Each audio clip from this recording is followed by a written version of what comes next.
Hi guys, welcome to my tutorial science वाला 1 2 3 4 videos के different types of research. आज हम बात करेंगे क्लास 10 की जो चैप्टर हम पढ़ते आ रहे हैं the human and the colourful world. यानी कि टॉपिक जो है वो क्या है, क्या हमारा जो क्लास 10 का जो टॉपिक है वो आज क्या है, why does the sky appears dark interested of below to an astronomical okay. तो ये है टॉपिक कि why does sky appears dark, यानी कि स्काई जो होता है, यानी कि जो आसमान है वो डार्क क्यों है, interest of below to an astronomical, यानी कि एस्ट्रोनॉमिकल जो होते हैं, जो एस्ट्रोनॉमिक्स जो होते हैं, यानी कि वो बिलो क्यों है, वाकई एस्ट्रोनॉमिकल बिलो क्यों है। when the astronomical, देखो क्या कह रहा है, when the astronomical is in space, in a space, देखिए एक ऐसी जगह है, एक ऐसा स्पेस है, there then there is no atmosphere, यानी कि जिसमें एटमॉस्फेयर नहीं है, यानी कि जिसमें एटमॉस्फेयर नहीं है atoms, molecules, droplets, dust particles around him, यानी कि when the astrological is an space, एक ऐसी जगह है, there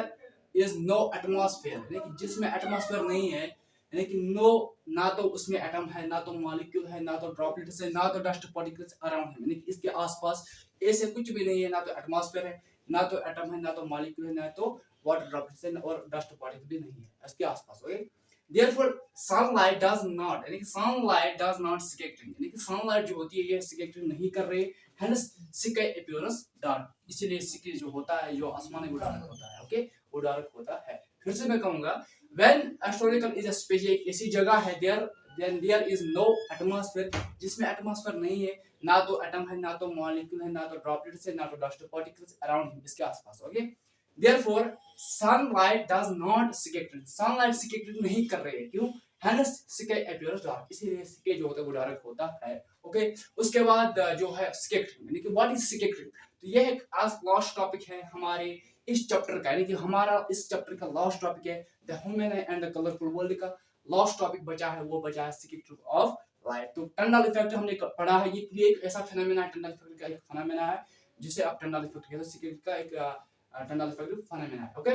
स्कैटरिंग ऑफ लाइट क्या होती है, मेरे ख्याल से स्कैटरिंग ऑफ लाइट जो होती है वो डिविएशन, यानी कि डेरिवेशन, फैली हुई लाइट को फैली हुई होती है, लाइट जैसे आप कहते हो, यानी कि स्प्लिट हो जाती है हमारी लाइट, यानी कि लाइट सनलाइट स्प्लिट हो जाती है, डेरिवेशन होती है। ओके, देखो क्या कह रहा है, the white light from sun enter, यानी कि जो व्हाइट लाइट होती है, जो इंटर होती है, यानी कि जो व्हाइट लाइट होती है सन की, the enter the earth atmosphere, कि जब वो इंटर हो जाती है हमारे एटमॉस्फेयर में, यानी कि हमारे एटमॉस्फेयर में द लाइट गेट्स स्कैटर्ड, यानी कि लाइट क्या करने लगी है, स्कैटर्ड, यानी कि वो फैलने जा रही है, यानी कि फैल जाती है, ठीक है, यानी कि वो फैल जाती है, वो स्प्रेड हो जाती है, वो फैल जाती होती है, that is the light spread, यानी कि वो फैल जाती है इन ऑल डायरेक्शन, यानी कि हर चारों तरफ को डायरेक्शन में, चारों तरफ वो फैल जाता है बाय द डस्ट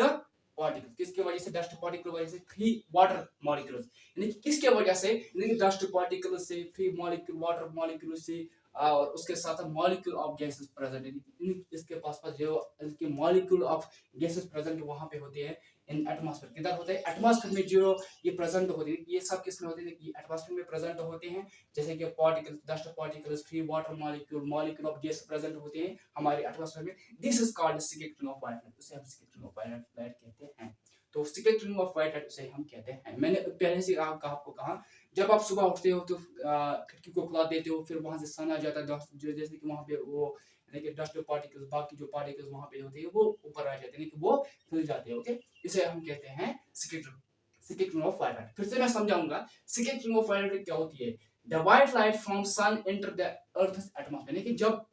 सन की जो लाइट होती है वो हमारे एटमॉस्फेयर में वो इंटर हो जाती है, द लाइट गेट्स स्कैटर्ड, हाँ लाइट क्या करने लगी, स्कैटरिंग, कि वो फैलने लग जाए, या डेरिवेशन जो कहते हैं फैलने लग जाती है, that is the light spread, यानी कि ये फैलने लगेगी इन ऑल डायरेक्शन, यानी कि लाइट जो होती है ये ऑल डायरेक्शन में फैल जाती है बाय द डस्ट पार्टिकल, किनकी वजह से, by the dust particles, free water molecules, molecule of gases present होते हैं हमारे एटमॉस्फेयर में, इसे हम कहते हैं स्कैटरिंग ऑफ लाइट। तो ये हमारा टॉपिक थे, इतने सारे टॉपिक हमने कंप्लीट किए, और कुछ भी बचा होगा मैं इंशाल्लाह